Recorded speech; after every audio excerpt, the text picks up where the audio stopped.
Start when you're ready. All righty, we are recording now.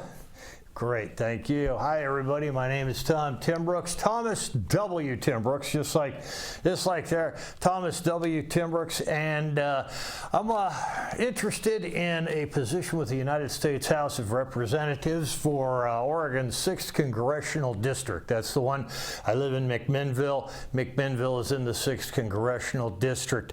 I'm a write-in candidate for that. The primaries have already been done. David Russ is going to be representing the Republican Party for the United States House of Representatives for Oregon's 6th Congressional District. I hope he wins. I'm still a write-in candidate because why not? I'm still going to run as a write-in candidate for the actual November elections. So anyways, so today I'm going to be giving another slideshow. And today I'm going to try something. My slides have changed a little bit. I've gotten a little bit more colorful. I've got a little more professional appearance here. And I'm going to be reading off of a script while I go through the slides. And yeah, I want to get accustomed to that because it's not going to be as entertaining, I guess, but it's going to be a little more informative. And the informative part is really what I want to get down here. Okay, so anyways. That's me.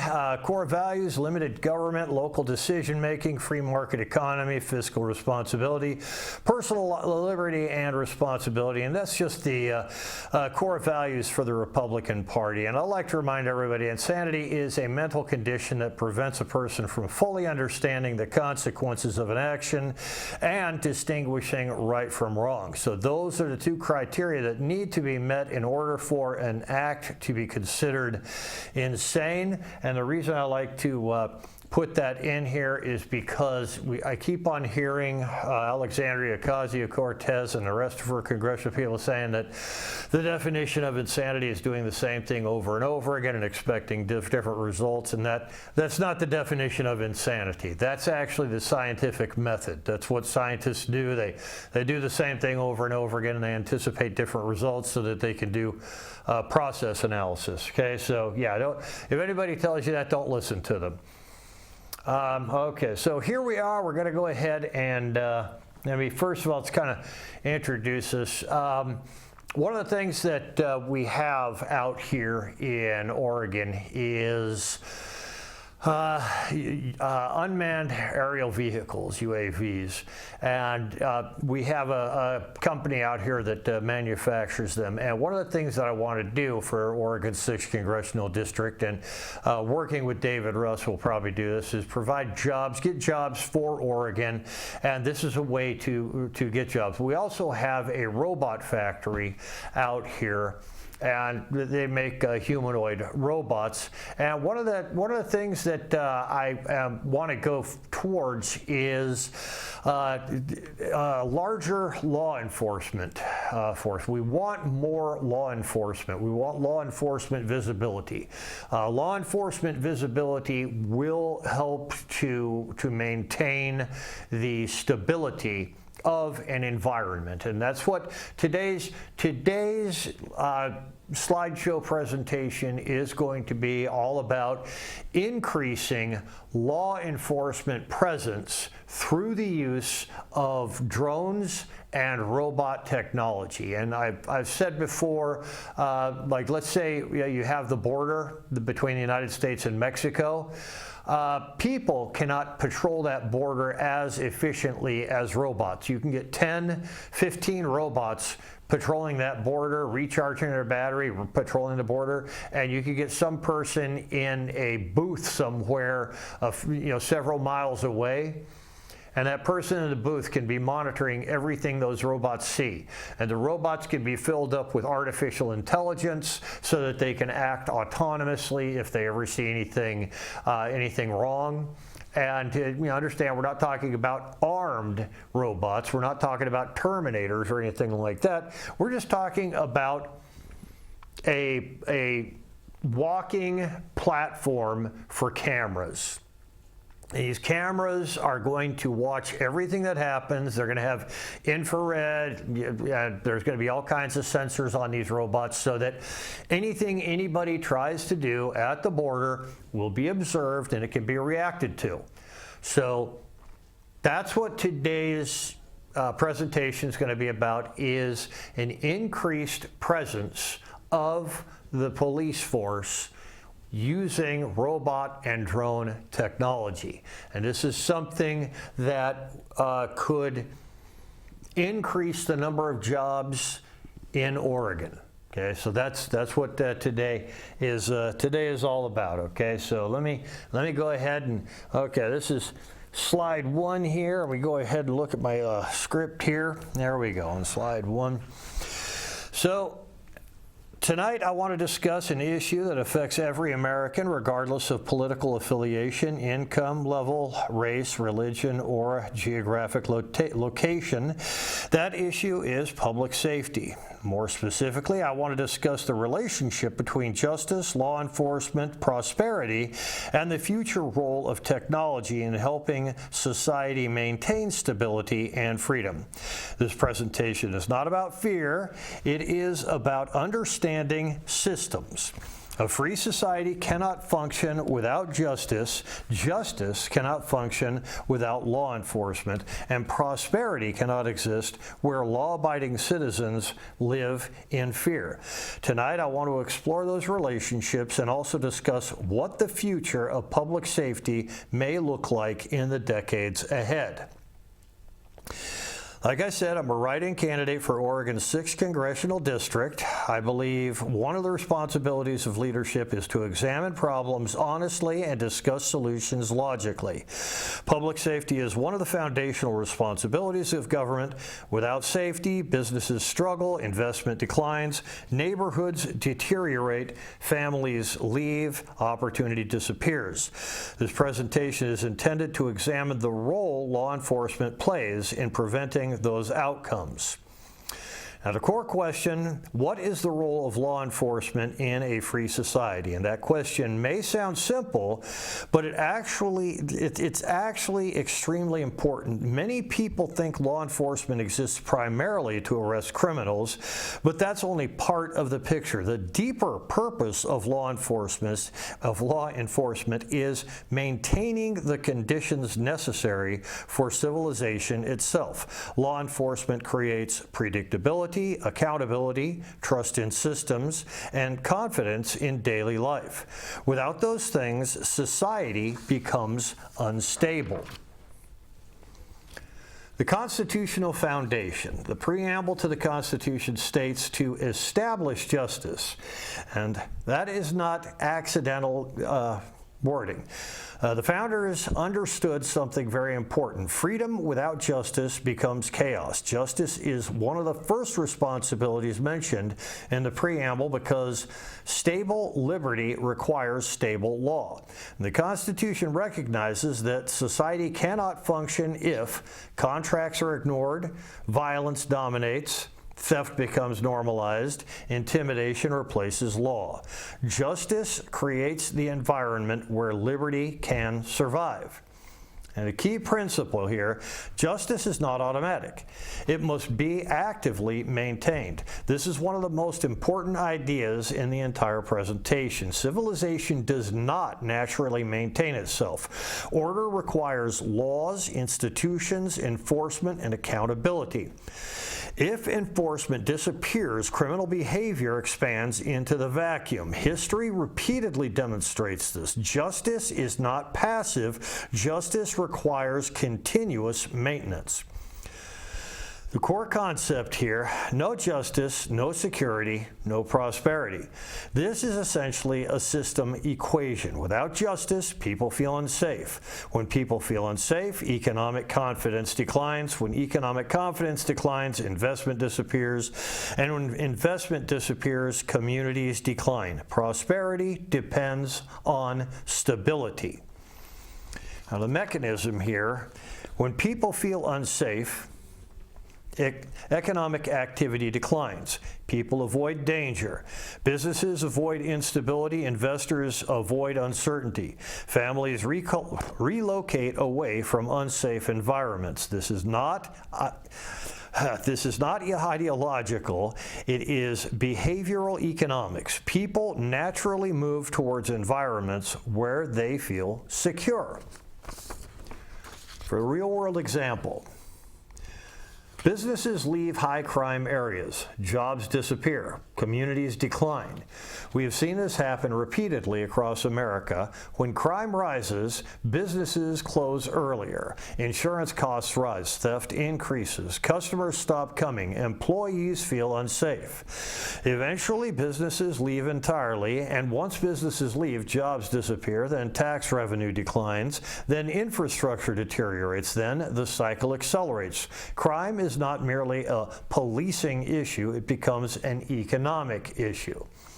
And the core truth here is that law-abiding citizens should not live in fear. A civilized society should allow ordinary people to walk safely, raise families, operate businesses, enjoy public spaces. Fear should not dominate daily life. A free society is supposed to expand opportunity, not restrict movement because people feel unsafe. And with the criminal mindset, criminals rely on one thing: not being seen. Most criminal behavior depends on concealment. Criminals seek darkness, isolation, anonymity, a lack of witnesses, lack of accountability. Visibility disrupts criminal opportunity. The key insight here is the greatest fear to a criminal is exposure. Exposure means identification, accountability, evidence, consequences. The possibility of being observed changes behavior dramatically. That principle is already used everywhere with security cameras and police patrols, lighting systems, neighborhood watch programs. Visibility itself acts as a deterrence. Visibility reduces crime before it begins. This is important. The goal is not simply responding to crime. The goal is preventing crime from starting. The ideal system discourages criminal behavior before victims exist. An example of this: a police car parked nearby changes behavior instantly.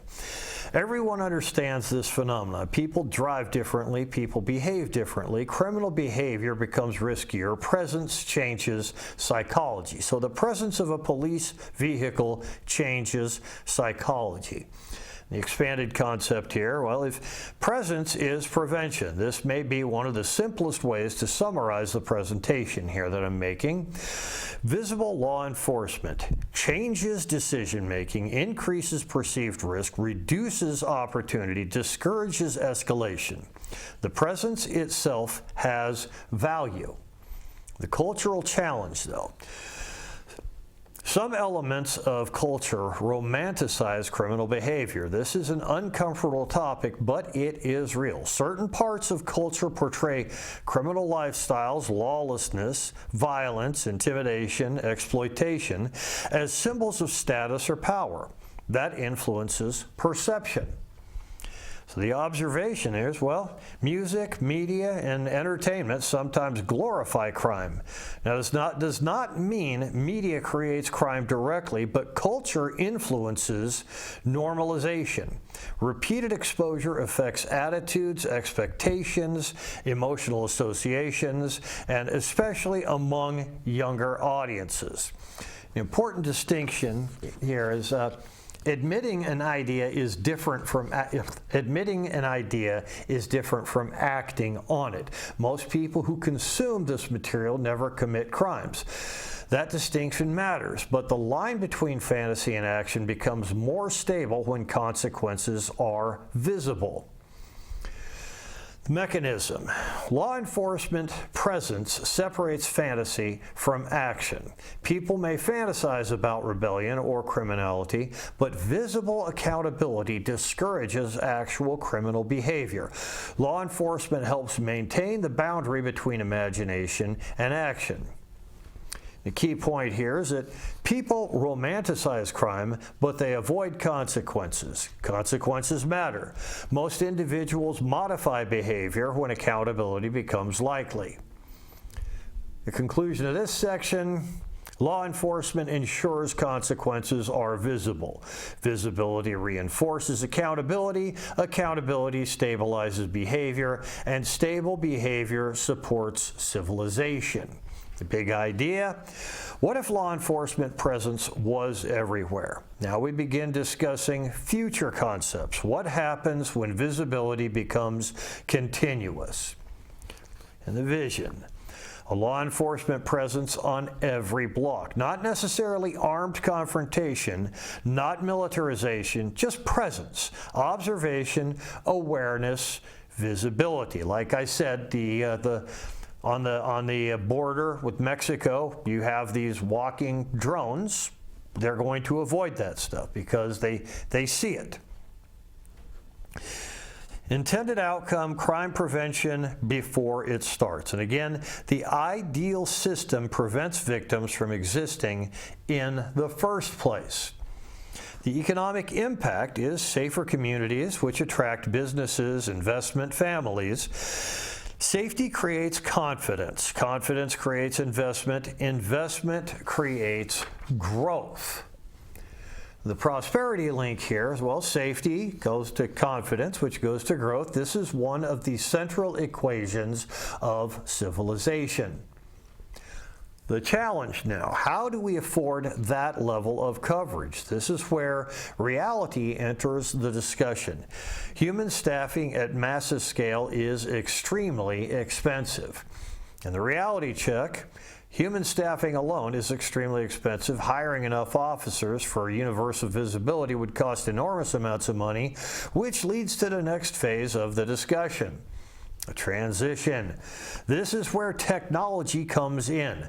Technology changes scalability.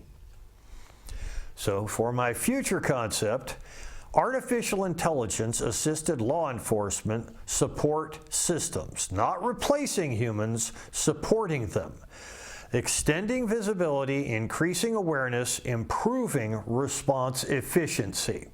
Now, for clarification, we are not replacing officers, we are supporting them.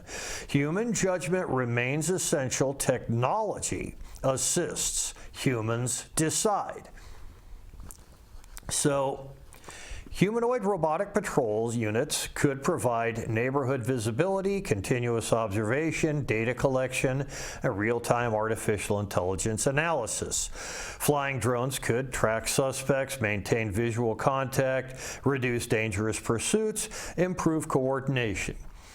AI systems could identify unusual movement, escalation patterns, and suspicious activity, and alert human officers when intervention becomes necessary. The objective is visibility, not intimidation. Now, an important design principle here. Oops. Okay, sorry about that. This is another one. An important design principle here: these systems are not armed. That distinction is extremely important. The goal is surveillance and awareness, not autonomous force. Now, why that matters: focus is on observation, not force. Visibility itself changes behavior.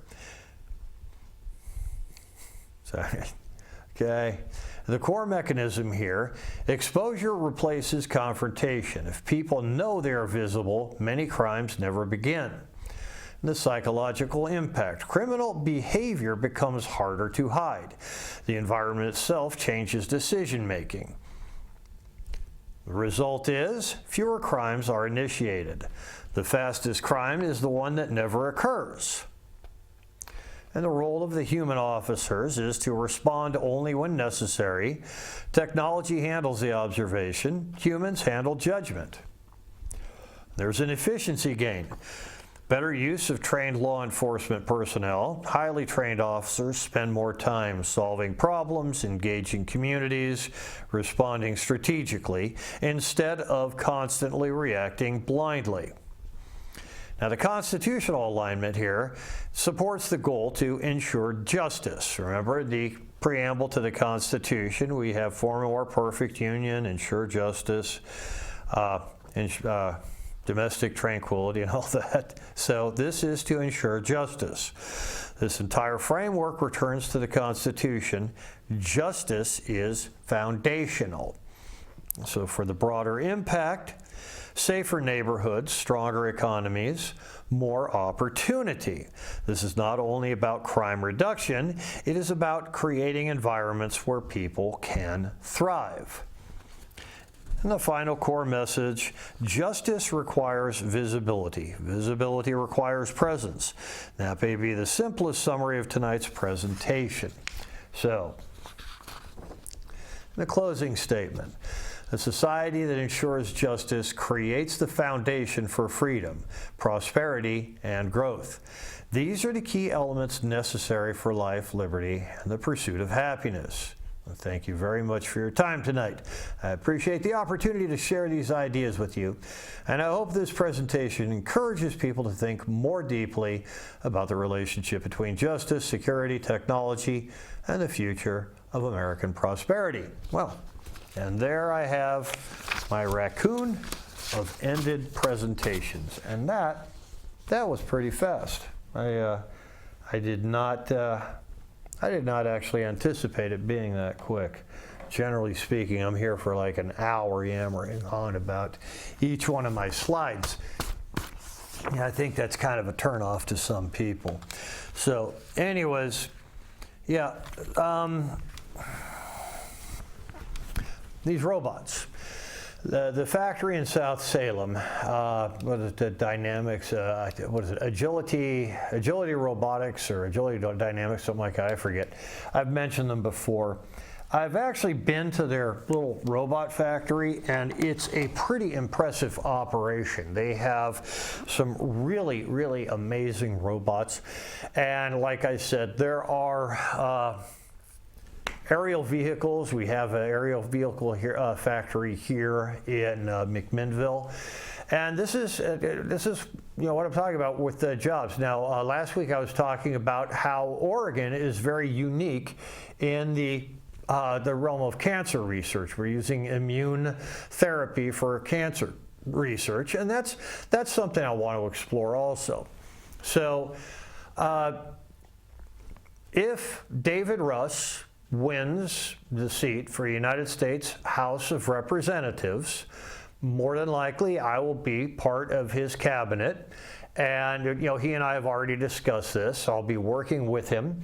And these are the kinds of things that I'm going to bring up, because here's the thing about the House of Representatives, or being a representative. You don't just have one person who is the representative. You have a team of people. Every representative, every senator, the president, anybody in politics, mayor, alderman, whatever, has a team of people working together in order to assure the performance that you, the voting public, require. You want your politicians to actually do something for you. So something that David Russ and I were discussing is how one of the reasons I wanted to get into politics, because I've never really been a political person, but I had a whole bunch of ideas, and these ideas they drove me to work with the companies I've worked for to try to expand, to get the companies to expand into politics, so that the politicians can, help the companies out, help the people out and everything. But nobody seems to be interested. So really, this is a situation where you really have to take the bull by the horns and just kind of steer the situation and make sure that things are going in the direction you want. And Andrea Salinas is our representative to Washington, D.C. presently, and I don't really know enough about Andrea Salinas to speculate as to what kind of person she is, what kind of business person she is, what kind of things she does. I have looked at her track record for working as a United States House of Representatives, United States representative in the House of Representatives. And what I see is she tends to focus on the very small things, trying to get neighborhood or very small initiatives going, and that's really not the job for a United States House of Representatives. That's the job for a state representative. That's the job for the people who are in the state government, local government. What you're supposed to do at a federal level, you're supposed to pass the laws that shape national policy. Okay, the space program, we never could have gotten to the moon with the kind of thinking that Andrea Salinas does. Now, I'm not saying that she's bad for the community. I'm just saying that she lacks vision. She doesn't really utilize her position effectively. I mean, you are in Washington, D.C. You are this close to the president. You're this close to the Speaker of the House. You are part of the group of people, the very small group of people in America who shape national policy. And America's national policy should be the 6 bullet points to the Constitution. First of all, our national policy should reflect our Declaration of Independence. Life, liberty, pursuit of happiness. Those are the 3 objectives. Well, among these rights are life, liberty, and pursuit of happiness. So the human rights, and among these rights are life, liberty, pursuit of happiness, should be the objective of our government. And our government, the roadmap that our government uses to ensure all Americans have life, liberty, and pursuit of happiness is the Constitution. And the Constitution states that all of the laws that are going to be created, the way our nation is shaped, the way our national policy is shaped, is stated in the preamble. Okay, form a more perfect union, establish justice, ensure domestic tranquility, provide for the common defense, promote the general welfare, secure the blessings of liberty to ourselves and our posterity. And so those should be national initiatives. The people of America should demand a much higher level of performance from the people we put in Washington, D.C. And we in America should demand a higher level of transparency. We should require from all of our representatives, we should require from everybody that we put in Washington, D.C.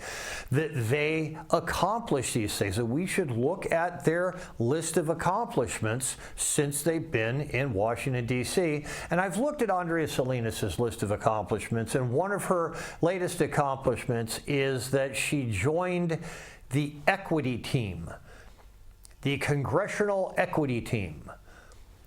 Okay, now I want to make Oregon the state where cancer comes to die. I want to utilize Oregon's already existing infrastructure that has been developed to use the human immune system to destroy cancer. I want to use that to kill cancer entirely. And that is in the preamble to the Constitution. Promote the general welfare. And what could be promoting the general welfare more than destroying cancer altogether? I want everybody in the world to know that Oregon is the place where cancer comes to die. Now, in order to make Oregon the kind of place where we have that infrastructure, that stable infrastructure, well, law enforcement's going to be very important.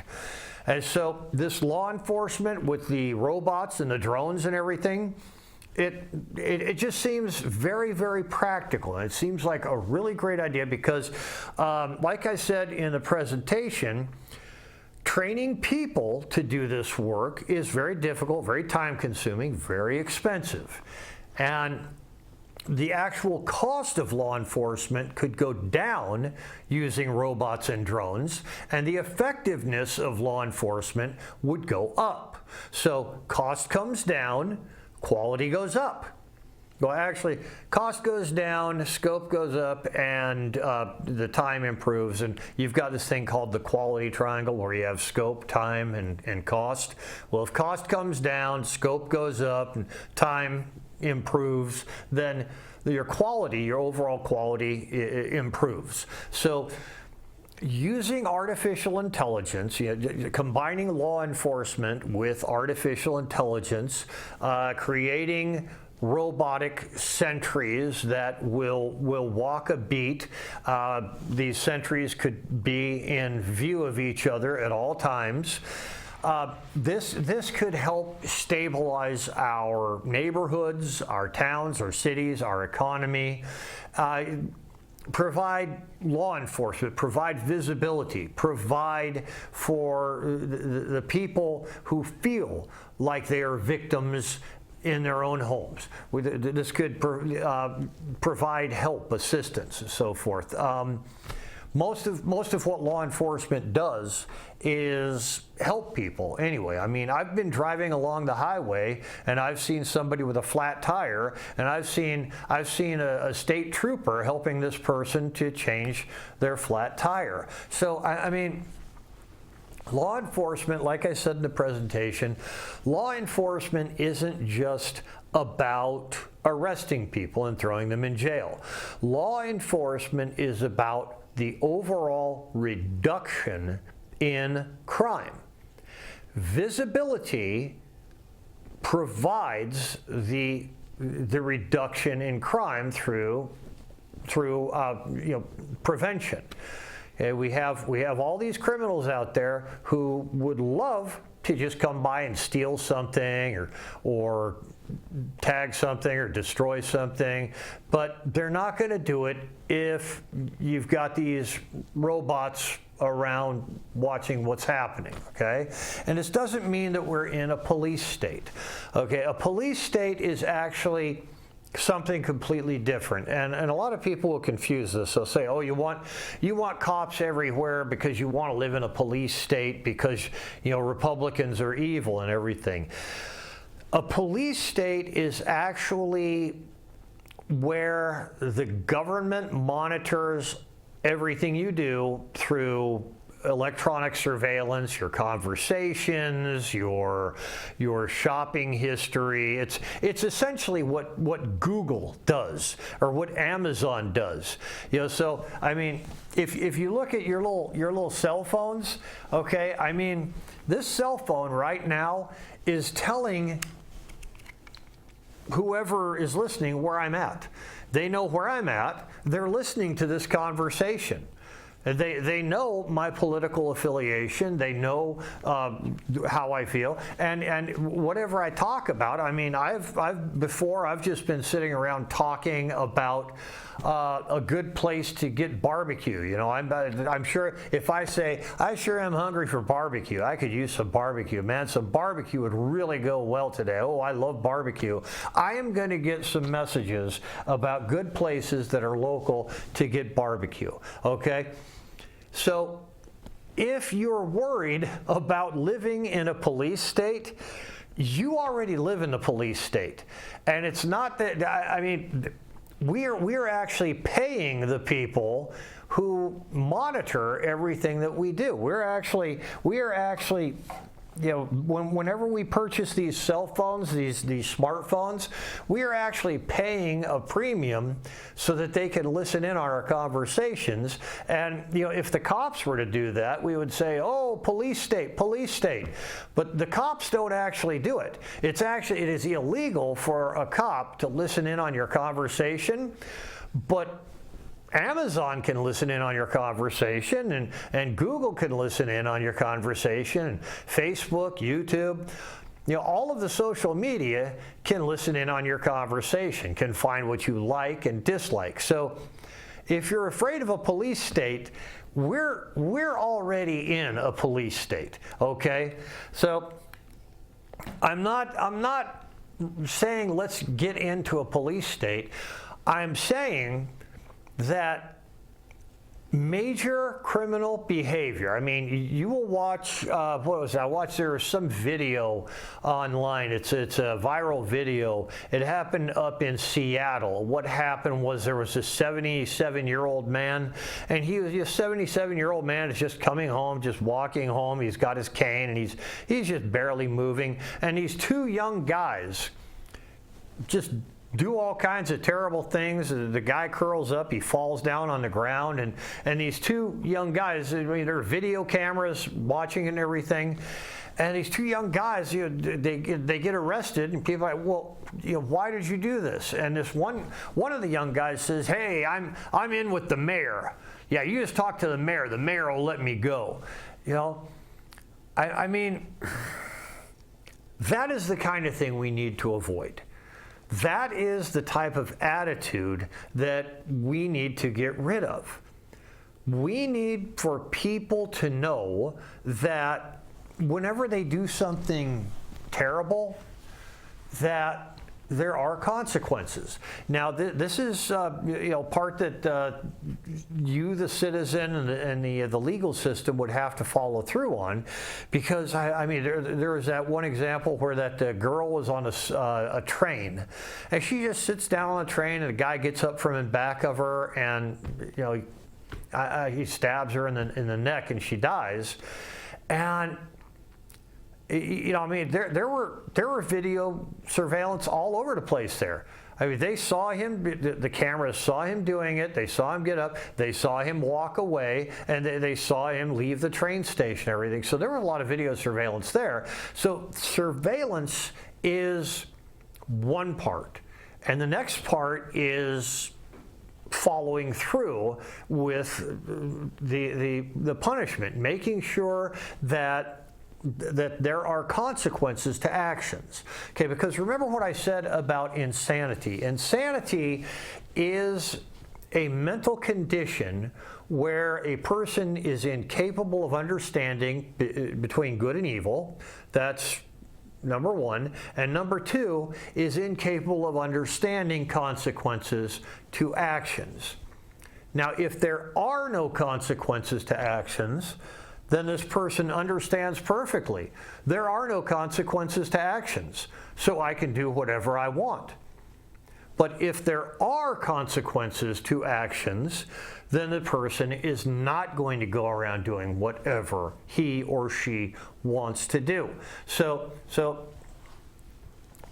step one in securing our neighborhoods, step one in securing our streets, in providing a more stable environment for the economy to flourish, is to increase the presence of law enforcement. And the way to increase the presence of law enforcement, first of all, let's try it out on the border.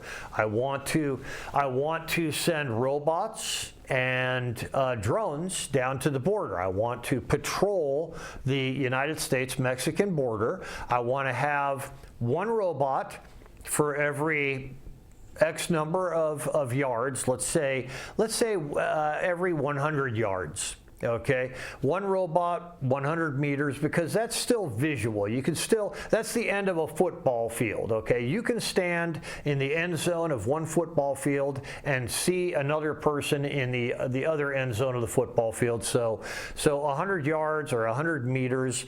And when I was in the Marine Corps, we would shoot our rifles, and we would hit a target at 100 meters. So people are still recognizable at 100 meters. So let's say we get robots down at the border, patrolling, walking back and forth, and what that does, you have a charging station, and that charging station can have solar panels.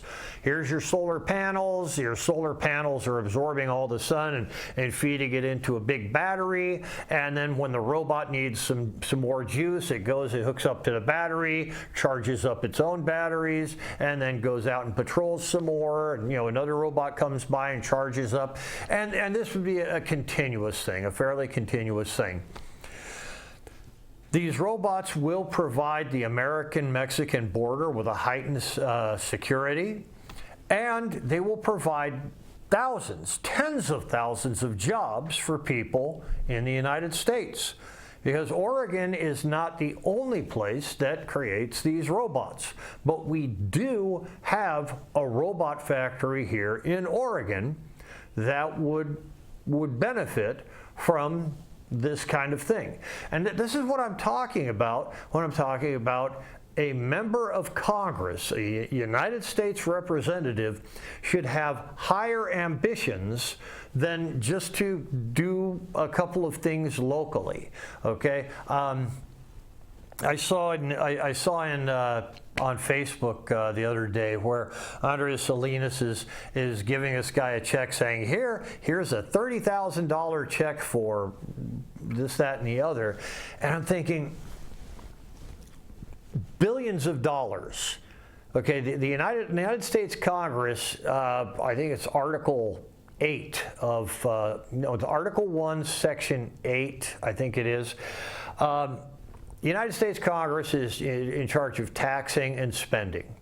Okay, our economy is like, I think, $4 or $5 trillion. So the people in Congress have somewhere between $4 and $5 trillion to spend. Our congressional officials, the people we send to Washington, D.C., should have higher ambition. And one of those ambitions should be secure the United States-Mexican border, not just with the big border wall, but with surveillance robots and surveillance drones. This will provide jobs for America. It will provide an additional level of security for America.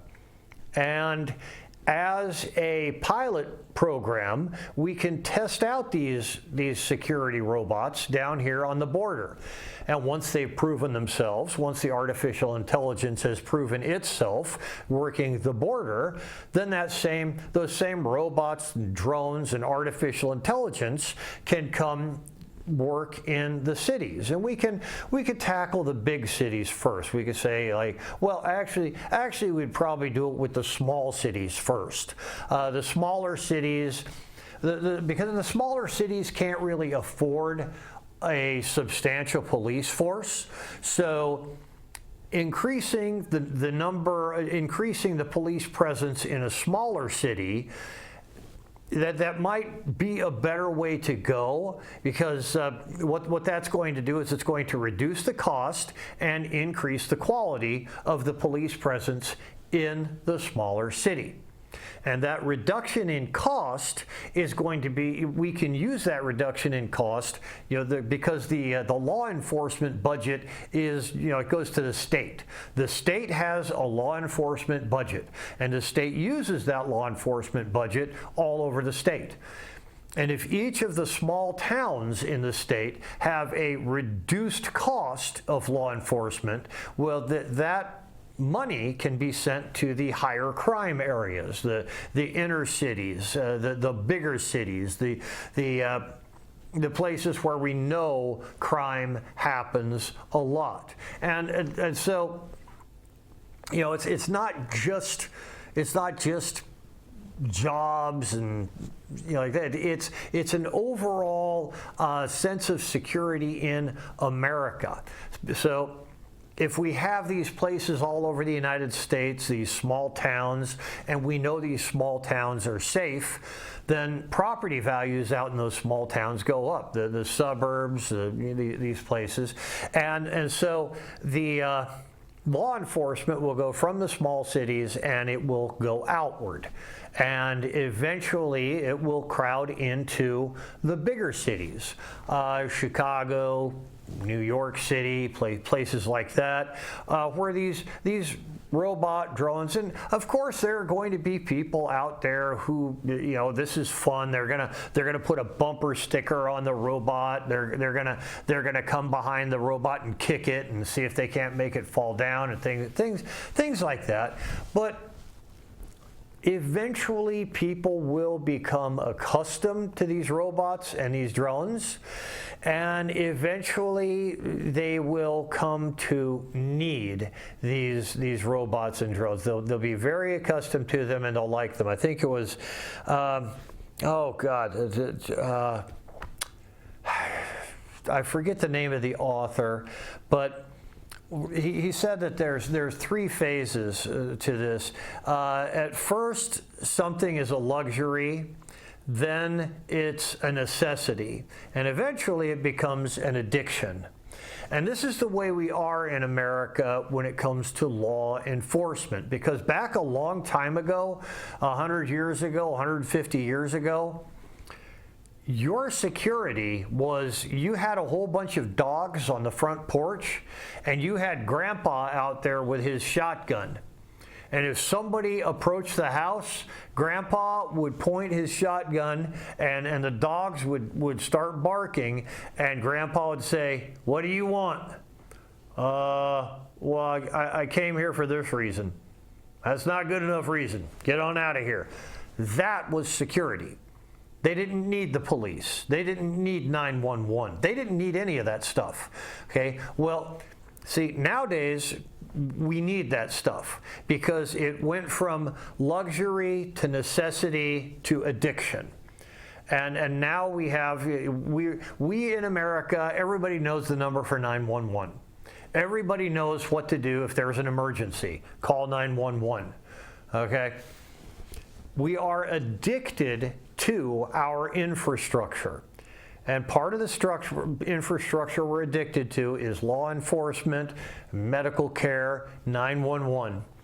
Okay, I mean, when I was a kid, I knew the phone number for the police department. That was actually part of we had phone numbers that were posted right beside the phone, and we would tell, okay, this number, hello police department, my name's Tom, and blah blah blah. Okay, well nowadays we got a centralized command, the 911, and they handle law, fire, medical emergencies, any kind of emergencies, okay? And so we are, as a society, addicted to our infrastructure, law enforcement, medical, fire, and so forth. And, you know, while we're on that, if we have robots that can handle certain emergencies that the fire department generally handles, I mean, wouldn't that be a wonderful thing? Because it would reduce the risk to firefighters. If we have robots that are capable of handling emergency medical response, that would be a lot safer for emergency medical teams. So I mean, having robots as part of our emergency response infrastructure, this is just the beginning. And if we get in on this on the ground floor, then, you know, things are going to be much better for Oregon as a state. Things are going to be much better for the United States as a country. And this is what I'm talking about when I say people who are in the federal government, the people who we send to Washington, D.C. to pass legislation that, you know, shapes our national policy, our national policy has to progress towards where we have life, liberty, and the pursuit of happiness. And the only way we are going to have life, liberty, and pursuit of happiness is when we have stability.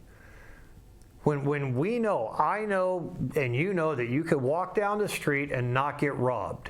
And people say, well, somebody did this, somebody did that, somebody egged my car. Or, a little while ago, how we had, it was very popular to see, hey, there's a Tesla, and you go over and you scratch the paint on the Tesla. Why people did that, I still haven't figured out. But these people were observed. You would actually, there's cameras all over the Tesla, and these cameras record all these images and all this video, and you can see everybody doing all this stuff. And when people found out that Teslas had all these cameras all over them, they stopped doing a lot of stuff that they were doing before. But anyways, yeah, so my whole presentation, what I'm talking about is how law enforcement can be assisted using robots and drones. And once we have law enforcement doing better because of the robots and the drones, then we can work on other emergency stuff. We can work on, like, forest fires. Okay, we send these people out to the forest to fight forest fires. Wouldn't it be wonderful if we had some kind of firefighting drone? If we had some kind of firefighting drone that could climb up a mountain, cut down some trees, start fires wherever it needed to be started, do the control fires and all that stuff. I mean, wouldn't that be a wonderful thing? So this is just the beginning.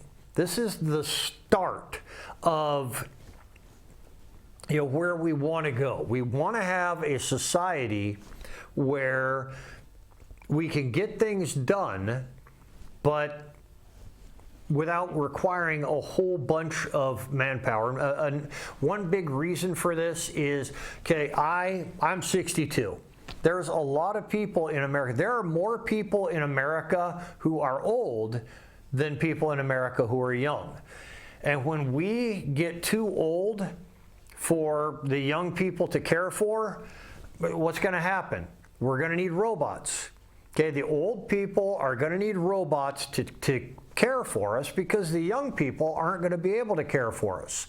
They're going to be out pursuing their own careers. They're going to be raising their own families. They're going to have life objectives of their own.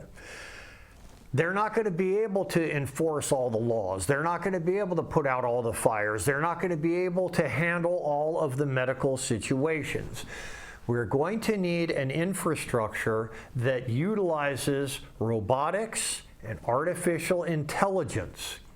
It's going to happen, and we just need to accept it. So essentially what I've noticed about the difference between the Republican Party and the Democratic Party is that the Democratic Party tends to want us to stay anchored in the past. And where the Democrats, the liberals, are an anchor to the past, the Republican Party seems to be a doorway opening up into the future. So when it comes down to robots, the use of robots in society, the artificial intelligence in society, we know what's going to happen. We know that these humanoid robots are going to take part in society.